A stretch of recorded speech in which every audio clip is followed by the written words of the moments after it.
Argument पे था। आज ही 29 number JM learned Shafiya Memon साहिबा की अदालत के अंदर 1 महीने से ऊपर हो गया है। विजिटेशन की एप्लीकेशन वालदैन की जानिब से लगी हुई है कि वालदैन को इजाज़त दी जाए जब तक बच्ची की कस्टडी का मामला डिसाइड नहीं होता कि वो शेल्टर होम में बच्ची को विजिट कर सके।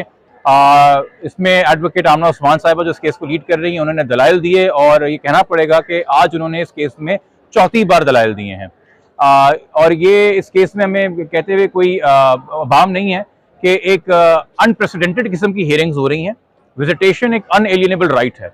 वालदैन का बच्चे से मिलना इतना अनएलियनेबल राइट है कि आपके इल्म में है कि जब एमएलओ की दरख्वास्त हाईकोर्ट सुन रहा था, जिसका मुलाकात से या मुलाकात के हवाले से जिसमें कोई प्रेयर या ग्राउंड नहीं था, उसमें भी अदालत ने इस बात को रिकग्नाइज किया कि 5 महीने हो गए हैं वालदैन बच्ची से नहीं मिले हैं, और उन्होंने ना सिर्फ इजाज़त दी मुलाकात की, बल्कि उन्होंने एक फैमिली जज की ड्यूटी लगाई कि वो बच्ची को जाके मनाएंगे और अगर उसको कोई डर और खौफ है वो दूर करेंगे और उसे राजी करेंगे कि वो वालिदैन से मुलाकात करे।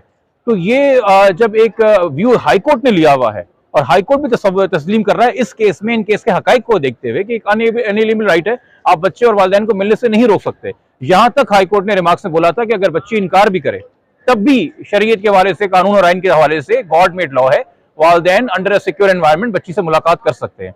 अब यहाँ पे मुझे नहीं पता कि ऐसे कौन से नए ग्राउंड्स हैं, ऐसे कौन से नए फैक्ट्स हैं जिसकी वजह से जज साहिबा अभी तक फैसला करने से कासिर हैं।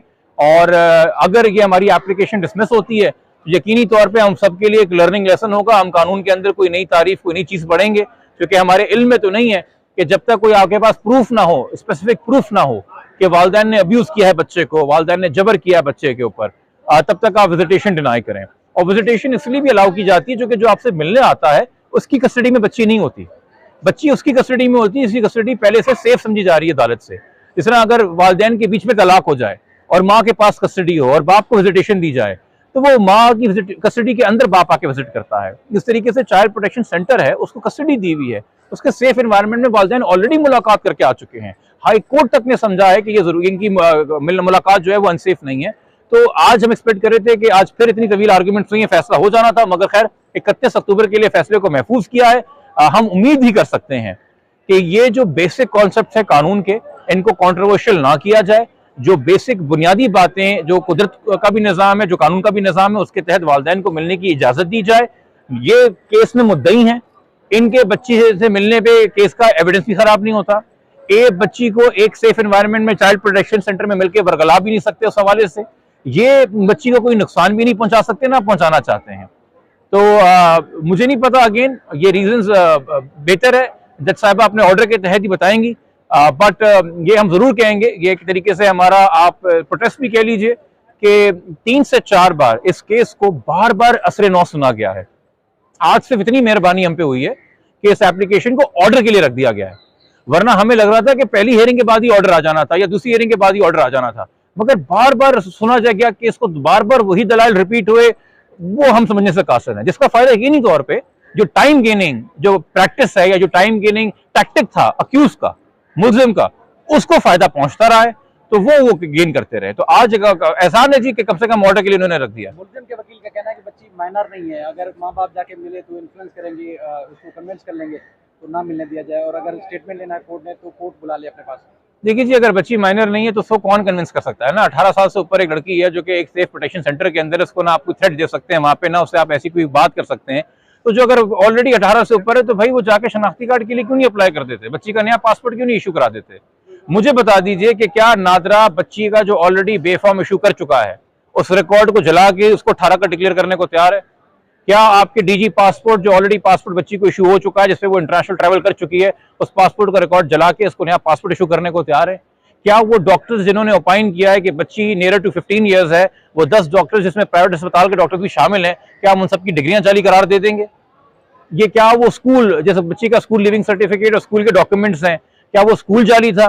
क्या उसको जाके अब एजुकेशन डिपार्टमेंट से बंद कराएं? एक तरफ एक जबानी दावा है जिसका ना कोई सर है ना पैर है, और उन लोगों की तरफ से दावा है जिनके झूठ खत्म नहीं हो रहे। माजरत के साथ मैं पहले बहुत एहतराम से बात करता रहा हूं, बट मैं भी एक बहुत ही अफसोसनाक बात है जिस तरीके से मुल्जिम के वकील अदालत के सामने झूठ बोलते हैं, गलत बयानी करते हैं। एक होता है जी मेरा नैरेटिव ऑफ फैक्ट्स ये है, मेरी इंटरप्रिटेशन ऑफ लॉ ये। आज दलाइल दिए जा रहे थे कि जी चलान तो चैलेंज हुआ हुआ हाई कोर्ट में, 2 हफ्ते हो गए डिसमिस हुए हुए, उस एप्लीकेशन को इनकी चालान इन प्लेस है, trial is to proceed as per schedule. आज तो रीजन ऑर्डर भी आ गया हाई कोर्ट का उस हवाले से।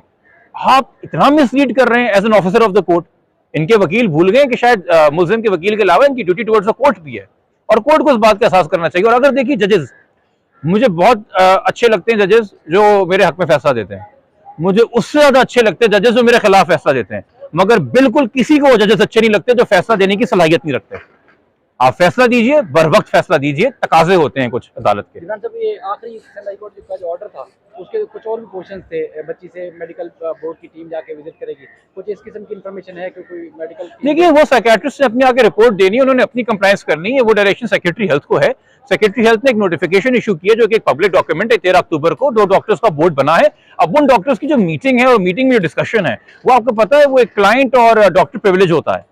वो बातें खुफिया है, खुफिया ही रहनी चाहिए। और एक अच्छे मेंटल हेल्थ एक्सपर्ट के प्रैक्टिस का तकाजा यही है कि वो मुलाकातें और वो जो रिपोर्ट्स है खुफिया रहे, जो कि अदालत ने उनको समन किया है, तो वो अदालत के कहने के तहत ही वो एग्जामिनेशन हुआ है। तो जज साहब के सामने रिपोर्ट रखी जाएगी, पर जज साहब अगर उसे शेयर करते तो हम उस पर तबसरा कर सकेंगे। हाई कोर्ट के ऑर्डर के बाद दोबारा माँ बाप की मुलाकात नहीं हो सकती उस ऑर्डर के तहत?